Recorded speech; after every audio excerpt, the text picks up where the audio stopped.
Hey, what's going on, ladies and gentlemen? Bob here. Welcome back to another new fighting game tutorial that I haven't really touched on in a little bit because other stuff. So, it's been a while since I touched this, and I mentioned this in passing in prior videos, but I've never really elaborated on it until I realized that, oh shit, this is probably one of the most important things I could talk about in a fighting game in general. And this is the concept of neutral. So, I was inspired to get into make this guide based on, the fact that I'm using Cooler currently. So yeah, this is not being demonstrated in Tekken 7, not Tekken Tag 2. This is in Dragon Ball FighterZ. So the reason I'm doing this in FighterZ is because, one, well, this is the most immediate game I'm into right now, so I figured this would be easy to show off.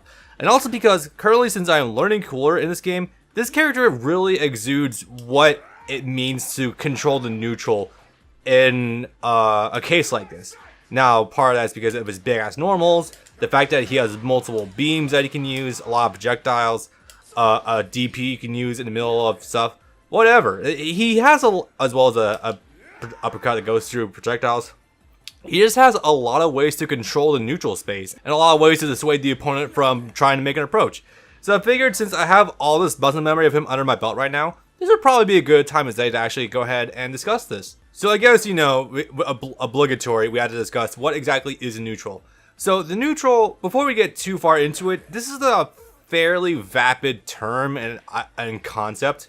It's a little loose, it's a little free-flowing. It's not necessarily like something like concrete, but it is definitely something that is present at all times when it is there. So, it's like, it's a really weird way to describe, but it's kind of like how the Jedi perceive the Force. Like, it's there, but, you can't perceive it immediately. It's sort of like a weird sort of way of describing that. So, the neutral, to put it basically, is a state both you and your opponent are in when no one is blocking an attack, no one's on the floor, and no one's getting comboed. So, literally, it is just this. No one, it's just Cooler and Bardock on opposite sides of the screen. We can move about, jump around, just feel each other out. This before anyone makes a straight hit and goes into a full combo. Once a combo is going, the neutral is over for right now. This is combo city right now. This is not neutral territory, and this is also not neutral territory because I can force a mix up on them. So it's literally when both characters have even ground. So that's really the best way you can describe it.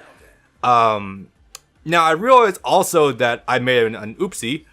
I should have talked about this concept years ago, but it's only really noticeable now with, me using Cooler and everything, because screen control is so important with him, and he's such an honest character that you need to be good with the neutral.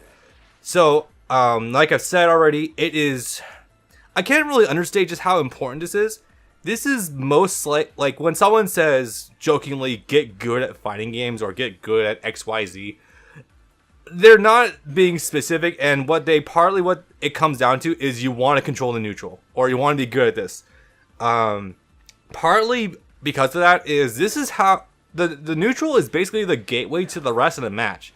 The match starts and you and your opponent are this distance. No one is getting a hit, no one is blocking something. You have free reign over everything. So this is really concrete and really the most important aspect. This might seem like it's just how you control your character, but no, it really does run a lot deeper than that. So, yeah, this is fairly important. I'm also gonna say straight up that, if you can have touch of death combos, you can have, the most bullshit wake-up games possible, but literally all of it is not gonna matter if you can't make it past this. Boop, boop. And if your opponent tries, partly because of that is if your opponent tries to super dash at you to bypass that, ready like a book, and I get a combo, and I can just keep doing it because you just harass them. This is literally all controlling the neutral is, just controlling the empty space, controlling the dead space, if you will. Not the game, but So to put it simply, being able to control the neutral more or less comes down to being able to control the empty space around your opponent and dissuading them from doing anything. Now, usually when you're in a neutral, you're going to be doing one of a number of things. You're going to be baiting the opponent to making a mistake, such as me tossing out fireballs at Cooler and making Bardock want to either jump it and do a super dash. You're trying to keep the opponent out by harassing them and making them try to get mad. Or you're trying to make our approach using a big-ass fucking tail like this. So, these are specific examples for Cooler. This is really a universal terminology, though. Neutral is, of course, in literally every fighting game, and also, like, it's really also something you consider when you're in a lot of other video games in general, like, you know, Dark Souls, Dead Space, fucking shooters for the most part, actually. Like, I'm not even kidding. This is a fairly, open term. It's also constantly considered as, like, defense or space control. In Street Fighter, it's referred to as footsies, which is like the core of like how the game's basically played. So this really does apply to a lot of bullshit. So generally speaking, a character is really considered strong and neutral if they have buttons that do one of the following. If it's fast, you know, like having fast jabs. If it's long range, like Cooler's tail, standing medium, especially his air medium. If I can get out, yep, this fucking move. I swear to God, this is so good. If it has good counter hit properties, like if you were to get your opponent with an attack and you like either causes a launch or something like that. Counter hits are going to be more for Tekken, by the way, not necessarily fighters, so I can't illustrate it here. But just bear in mind, like if your character has strong counter hit properties, like if you get a launch like Steve's Back 1, that's generally what that would refer to. If it has fast recovery, like again the aforementioned Cooler air medium, because this comes out so goddamn quick, and as soon as it touches the ground, boom, you're back. Or you can just whiff jabs. Pretty fast recovery, not too bad. Something like this. Yeah, just, you know, fast recovery as in the time from when the attack ends to when you're able to guard again. So, like, an attack like this is really bad recovery because you can see I'm literally holding down back the entire time. Like, when I miss to when I'm able to crouch again, that's how long it takes for this attack to recover. It's pretty horrible. Or if it has some other special properties. These can include stuff like super armor or going through projectiles. Like if I were to... actually, I'm not really going to get that with Bardock so much as I am Goku Black. So if I was at Goku Black to do his trademark Kamehameha, that's not it. Hang on. So attack him with this. Just go right through it. Because Cooler's... what is that? 3H? Yeah. 3H just plows through every projectile that is in the super. It's absolutely amazing, and this really does control neutral pretty fucking well. So yeah, pretty good. Or if it has some other stuff that I didn't mention, like I guess also like crushing properties, because it would be more noticeable with Vegito, but I don't have Vegito on me right now. But like, assuming that when I do my universal overhead with Cooler, if you were to assume the fact that, hey, his feet are off the ground, I'm not going to get hit by any lows, and I can counter, like, a low attack by doing this onto them. That's an example of what that would mean to have crush properties. It's more of a Tekken thing, but it is present in fighters to a degree. So now, this is all well and good, and this means Cooler is effective in the neutral. In fact, I would say he's probably, like, one of the best in the game at it, actually. People sleep on this character. But what does it mean for you as a player to be good at the neutral? What does it mean for you specifically? How do you use these tools? So what it means for you to be good in a neutral is to condition your opponent to do any number of things. Now, the term conditioning is really famous in Street Fighter. Conditioning is basically when you, this is the definition I came up with. People might have a more technical answer. But it's basically for when you're able to force your opponent to change their tactics based on stuff you're doing.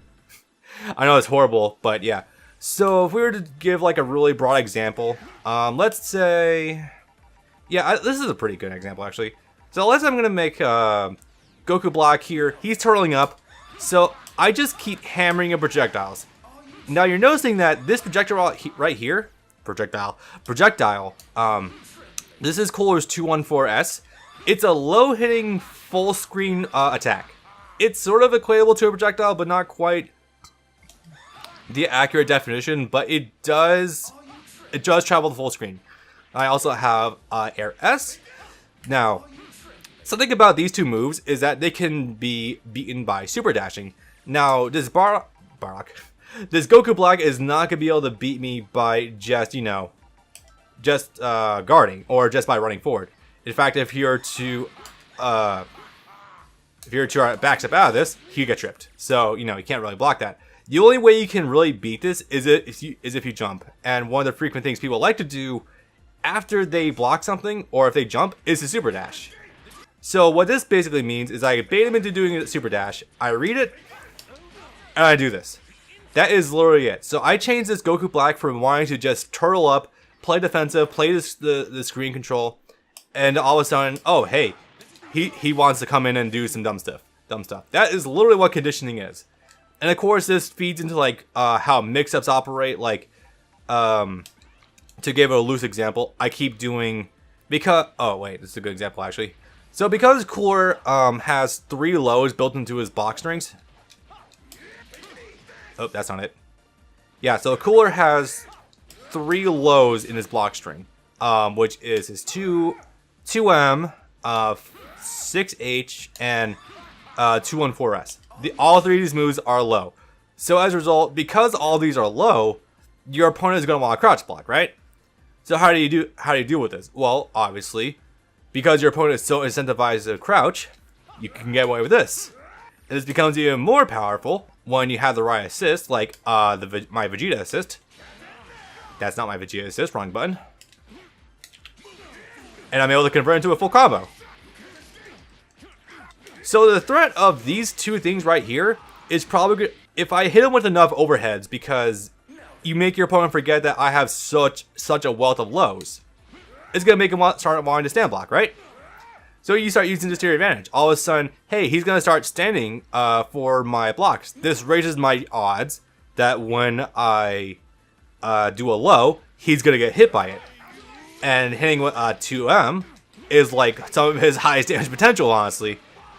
Like 4600 right there, and I barely had to blink. So, yeah, that's literally what conditioning is. It's you adjusting your options based on what your opponent is doing to change what they're doing. So you put them in a more favorable position for you.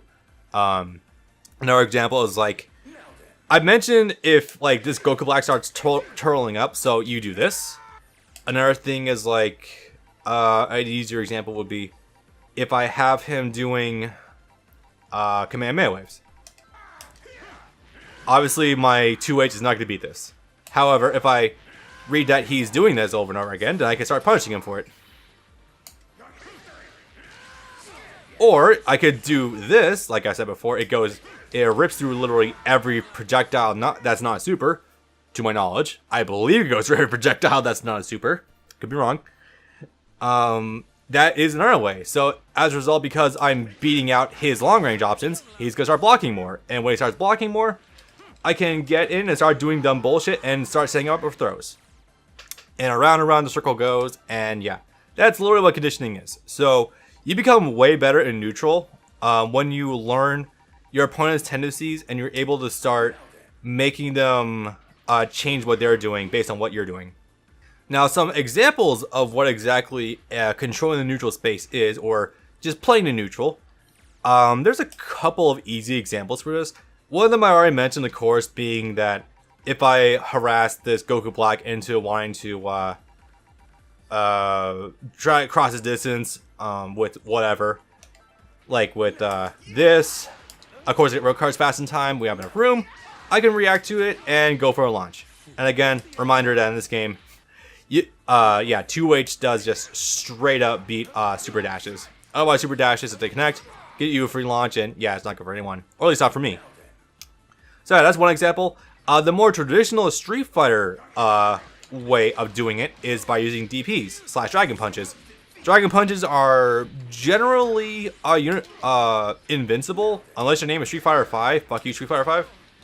And you just burn through everything, or at least burn through attacks your opponent is doing. Otherwise, you're super unsafe. But if you read it correctly, yeah, good stuff. Very good stuff.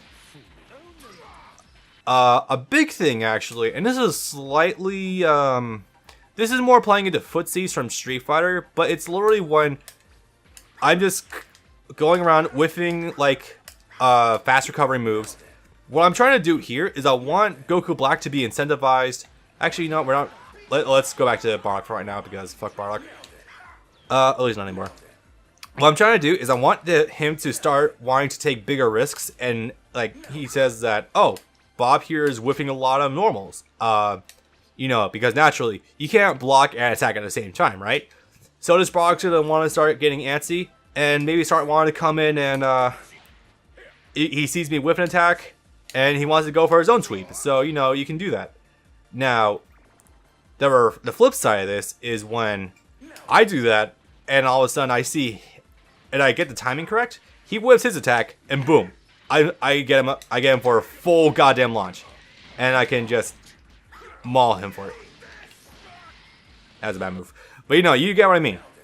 That's like another example. This is straight up footsies from Street Fighter. Footsies in Street Fighter requires a little more broader definition / looking at in order to cover fully, but that's basically what it is. It's literally just a glorified example of whiff punishing. Now, of course, a more straightforward and way you want to be using super dashes is just by harassing your opponent into making them want to do dumb stuff.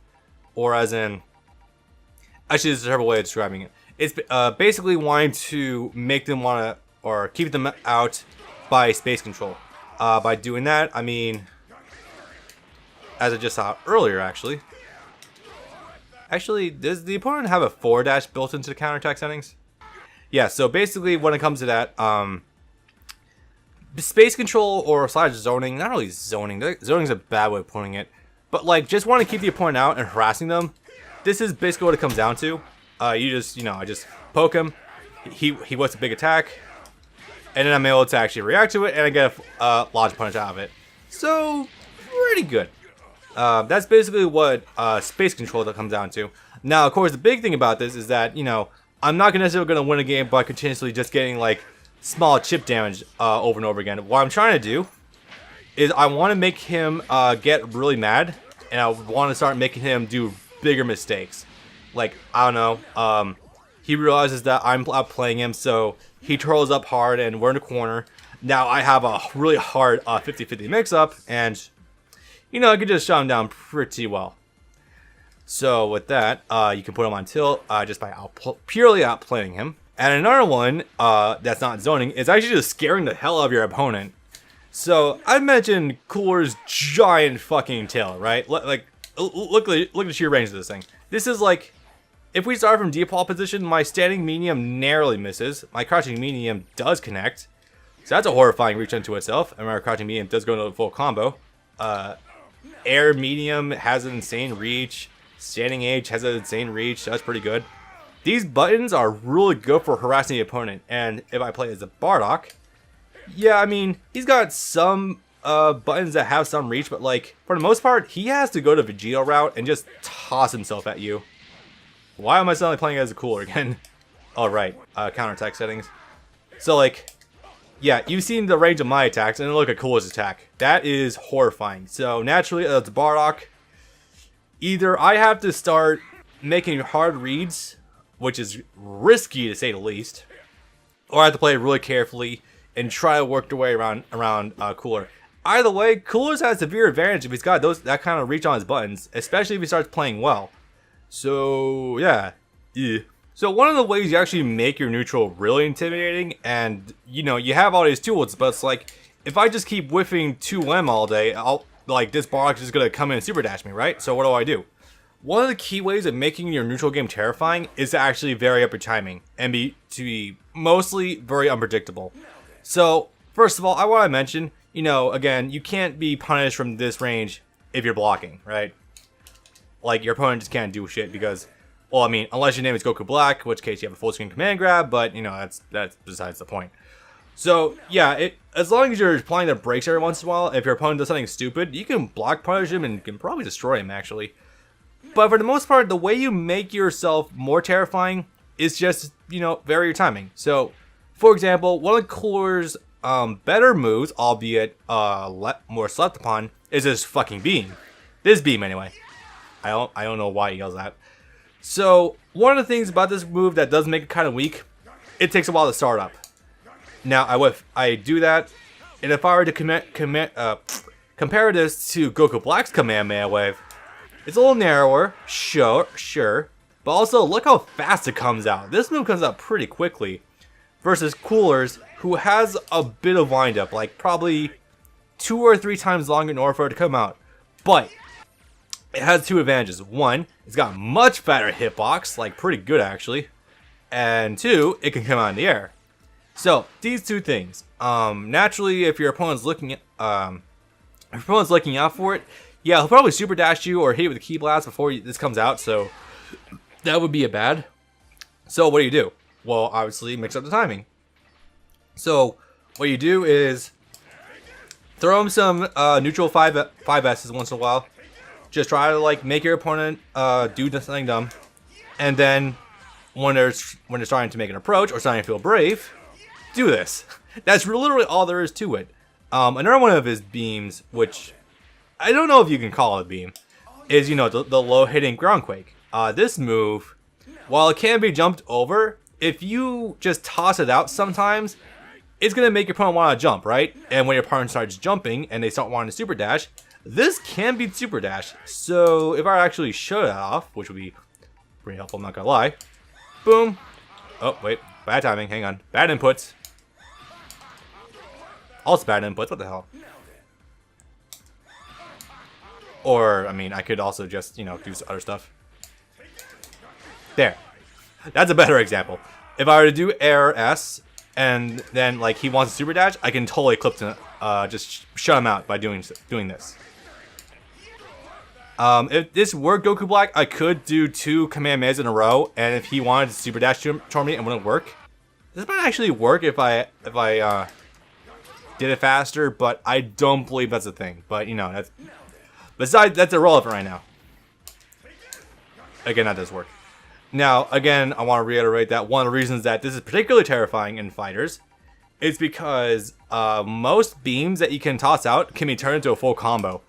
And you do this through one of two ways. One is use the vanishing, and then you can burn however much bar you want for as much damage as you want. Or you can use an assist if it's the correct type and turn it into a combo that way. Like, for example, Vegeta just kind of happens to work with naturally everyone in the game. So, as a result, you can kind of just go away with doing a lot of crap. And you don't have to vanish for it either. It's really handy. Actually, for my own notes.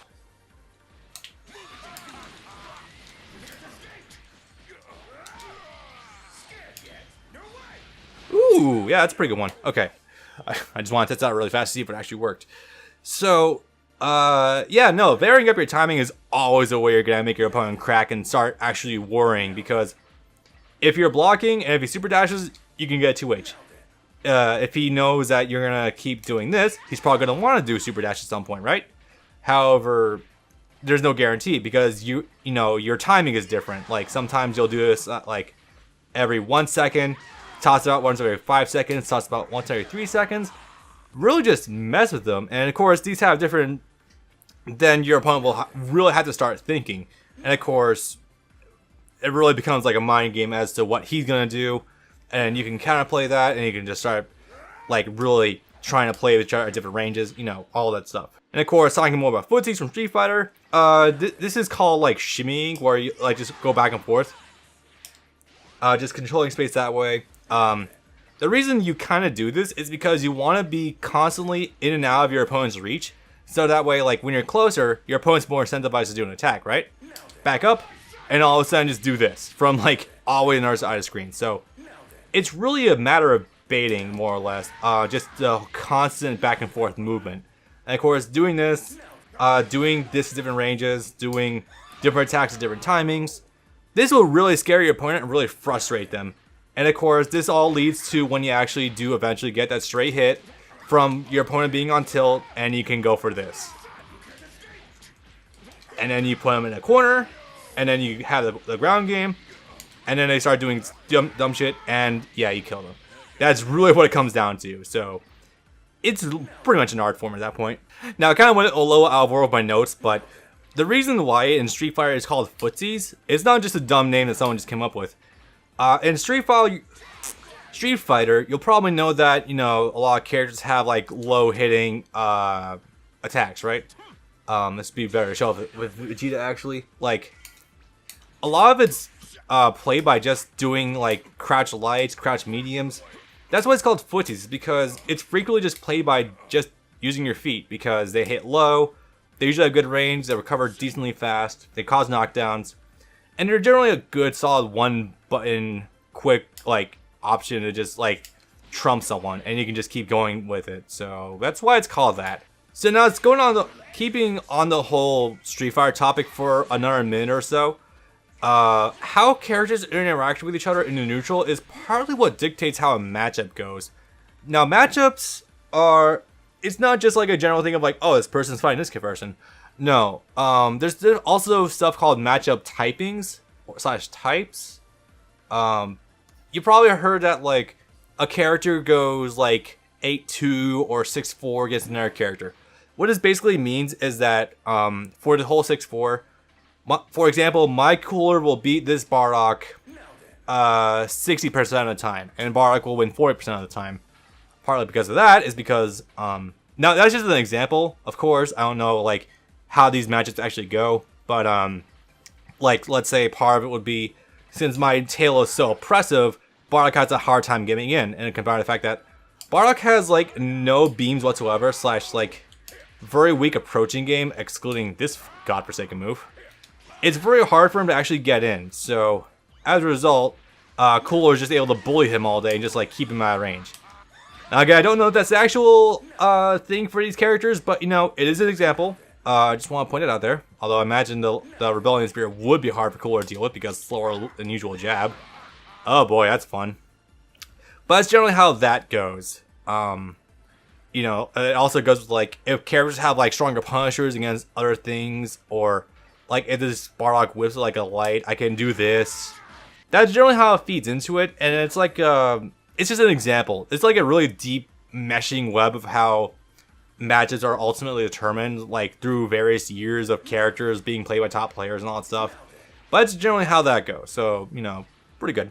Now, to close this out, I'm going to be giving you guys a couple of tips on how to actually improve your neutral game.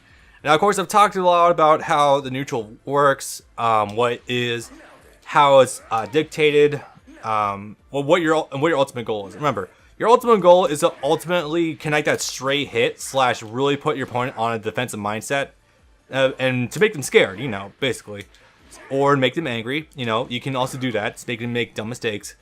So all this comes back to how do you make yourself better. So one of the best ways I would say right offhand is for you as a person to be able to figure out what your opponent does. So generally just be observant about you and your opponent. Like how does your opponent just operate in the open? Like do they just run at you and just keep pressing buttons and just general stuff that you would probably deem as annoying or something? If not, and if they start doing that, you know, just backdash, and if they whip a button, just kill them for it. Or like if they're actually like buying their time and just trying to space control, you can use it. That's gonna be a little more difficult to actually approach. What you want to do is you want to approach them with some really fast moves, but you also want to vary up your timing. / you know, you can also you can do this from a distance if it happens to connect. You know, free launch, pretty good stuff. So, of course, it's going to come down to, this is also going to be your homework for when you actually want to improve your game. Because it's going to come down to, like, matchup knowledge of, like, oh, this Bardock has a plus range move that they keep wanting to use. They're trying to keep approaching me with the Light Rebellion Spear because it's got ridiculous properties. And so on. So, it's really up to you to determine, like, what they're doing with their character. And what your character can do to, you know, kind of beat that. Also, so another tip to improve yourself is just alter your timings for your buttons being tossed out there. Like, for example, I've mentioned, you know, Cooler's jumping medium, what is the sheer length of that tail is going to, like, scare the hell out of anyone, right? So what you would probably want to do is actually mix up your timing / do other stuff. So if you keep approaching with this, naturally, every time you jump, your opponent's going to want to duck, right? So what you do is you start empty jumping. Basically means you do nothing. So that way, as soon as you touch on the ground, you go for low. It's not foolproof.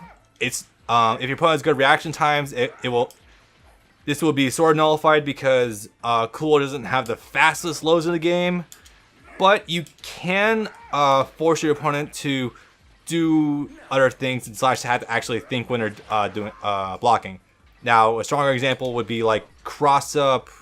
air medium into a throw. And if I can actually get this timing right. Nope. There. That's a better example. All of a sudden, oh, he just threw a throw. That throws other stuff on a table. So as a result, that's a better way of opening up your opponent, because they would expect something else entirely, and all of a sudden, boom, something different. So yeah, just it's also just like when you present your opponent with different options / different buttons that they have to memorize. It's like, shit, that's 2 things I've seen. Oh wait, that's 3 things I've seen. Why the hell did you just do that? All of a sudden, oh, I have to actually think about what the hell he's going to be doing and just try to actually play patiently. So you can kind of force yourself into your opponent's head with that. So that's pretty good. Of course, the big one, of course, I shouldn't have to explain this, but I hope you guys know this. Don't toss out big buttons for no reason. Because I mentioned before, Cooler's standing H has a lot of recovery. And all of a sudden, if I just whiff this out here and the Bardock doesn't even... If I miss the Bardock, he doesn't even need to like do weaker punishes, because I missed entirely, so he can do whatever the hell he wants to kill me for it. So be very mindful when you do like just straight buttons. The sooner you can clean up your neutral game from just randomly tossing out bigger whip punishing stuff, to being able to actually like gauge when you can do it and just like better things that won't get you killed. That's gonna immediately level up your game like really quickly. Like just tighten up your inputs, be more mindful of where you play stuff. Remember, less is more. Less is always more in these kinds of games, so always good. Just be patient. Another big thing, of course, is when you do eventually get that stray hit, you want to have the reaction times to be able to convert it into a full combo. So I actually do approach with Cooler, and I'm like, oh shit, the fucking medium actually landed for once. Oh my god, he didn't block that. Or maybe he tried to press the button and he messed up his timing, or the counter hit, or something else. I don't know.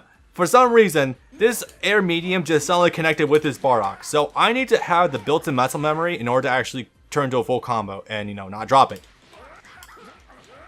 So just doing something, no matter what it is, even if it's like a not optimized full combo, if you just get some damage, that is way better than nothing. Trust me. Like, this is actually not too terrible. So another example is like, if I do this and I see you got hit, I can just give me to go for a vanish.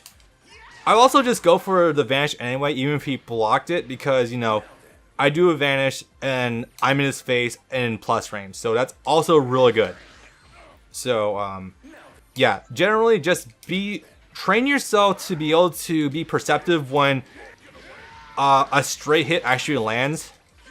If you need to adjust your block string to compensate that, by all means. Or like, if like I didn't expect it and I had to go for a slightly weaker combo string, so be it. Like, if you just picked up a character and you had to do a slightly weaker combo to compensate for the fact that you just got hit off, go for it. I mean, fuck it. And you have time. You have time with this character. This game's not going anywhere. Or assuming the game you have isn't going anywhere.